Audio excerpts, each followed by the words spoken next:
But let's go to a victorious, one of the few victorious places in the country for Democrats. Jerry Brown headquarters. Tina Dupuy joins us. Tina, are they celebrating, or are they so morose over the rest of the debacle in the country that they're just kind of muted?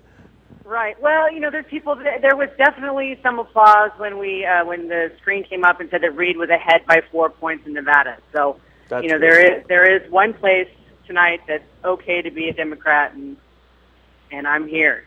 Well, first of all, we can barely hear you over the excited noise. Yeah, if you would just tell everybody there to calm down. Yeah. Right, I know. Well, it's like, I guess Meg Whitman had like a charge bar at her primary.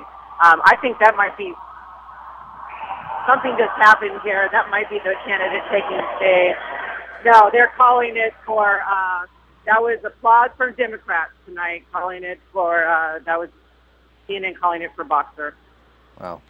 Carly Fiorina. For a minute there, I thought you were going to give us some actual news. Right, I thought you were going to tell. I thought we were going to hear. She was tweeting about 5 minutes ago that all was not lost. And I'm like, yes, it is. Yeah.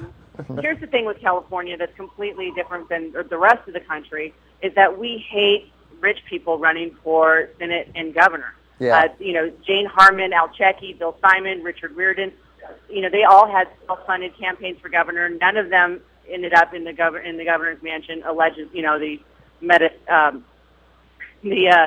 the real governor's mansion, because we don't have one. Tina? Yeah? Arnold Schwarzenegger.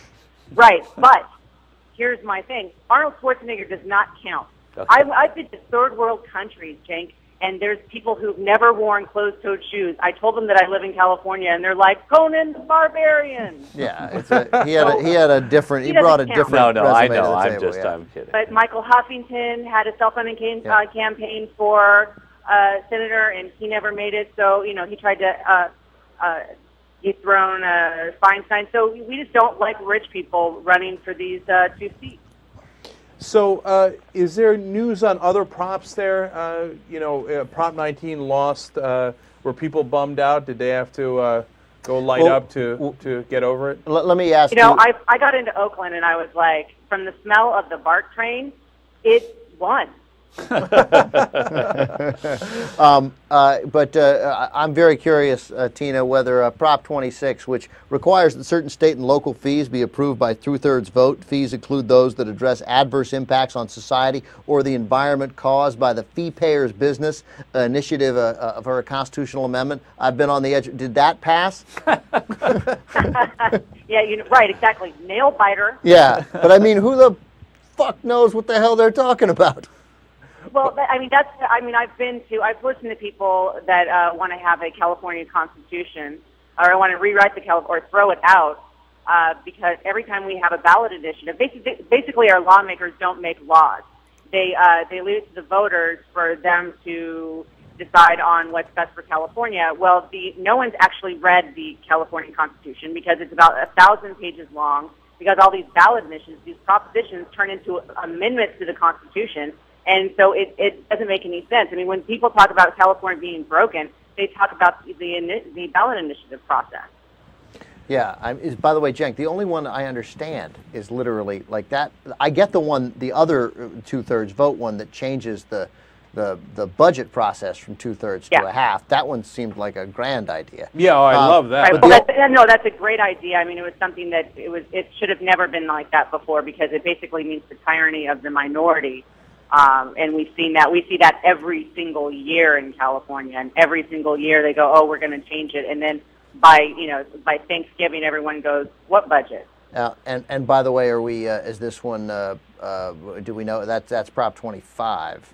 Is that going to? I read you Prop 26, which is thrilling. But do we know about Prop 25? Prop 25. Prop 25 is that's the change. That was the one that Schwarzenegger endorsed. So that meant it lost, right? That's a fair point. That was getting the Texas oil companies out of California. Well, right? that was 23. No, 25 is the one we're talking. 25 was the change from 2/3 to. But look at this conversation. Look at this conversation. We're 4 people in this room, and one of them in that very quiet room next to Jerry Brown. who are well versed and intellectual about this stuff, none of us really know any of it. No. By the way, I'm done talking about the props. Everybody else across the country is like, who knows? Who cares? Right. Exactly. Okay. All right. Can we smoke weed there? No. Move on. Right. Okay. Now, look, Tina, we've been asking all night about what lessons we learned from the national scale. What lessons, if any, do we learn out of California? I mean, what happened to Schwarzenegger? Was that instructive at all? And then Whitman loses, to Brown fairly handily. What lesson do we get out of that, other than the fact that California doesn't like rich people? What do you think? What lessons? Meg Whitman was a terrible candidate. I mean, now she started off with a really. She started off her first press tour. I think her first meet the press moment was at a train station in Oakland, and then I guess the press was turned away from being able to actually talk to the candidates. So the next day, of course, all the headlines had to do with train wrecks and off the rails and all that stuff. So it kind of started poorly, and then she paid Mike Murphy $90,000 a month to give her advice, and his main thing was that running against Brown was like running against the Kennedy in Massachusetts. I don't know if there's parallels. I think that nationally is completely different than what happened in California tonight. Nationally, we saw money walking. This is $4 billion that were spent on this midterm election. Russ Feingold being voted out. The McCain-Feingold author, the half author of McCain-Feingold getting voted out in a year where we have the Supreme Court Citizens United case. I mean, that's just I think that says it all. Yeah. But California seemed to have resisted that wave. Other than the fact that California is just simply more liberal, is there any other thing we can get from that? What's California doing right, or what are Democrats in California doing right that the rest of the country isn't? I think Jerry Brown took a real populist stance, where other Democrats kind of got lost in the weeds with their messaging and trying to refute talking points from the Republicans instead of talking about what was real. And talking to working Americans instead of trying to repudiate the Tea Party. You know what? That certainly goes along with the theme we've been discussing all night, which is populism works, but generally speaking, outside of apparently California, Democrats are scared to death of it. I mean, they don't want to go anywhere near it. They don't actually. They think it's they think populism means popular. They just don't understand what it actually means. And the Democratic Party is populist. I cannot, for the life of me, figure out how people who make less than $30,000 a year want the government out of their lives.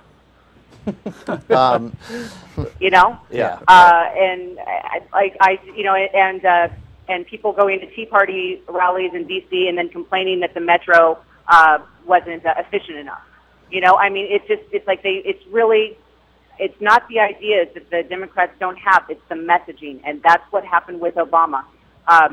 He got the messaging down to get into office, and then he actually got to work and stopped messaging. The Republicans never stopped campaigning. They never stopped campaigning, and they don't care about governing because government doesn't work. They care about winning, which means screwing up the government.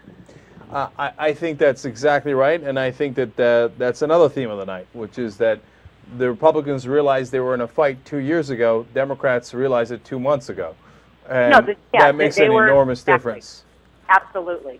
They never took their eye off the prize, which was always winning. It has nothing to do with what's right and what's wrong and what's best for America. It's all about them winning. All right, Tina Dupuy joining us from Jerry Brown headquarters. Thank you so much for joining us. We really appreciate it. Thanks for having me. Does sound great there. Boy, sorry not to be there for that crazy party, Tina. I'm going to go drink some seltzer water. Where's my latte?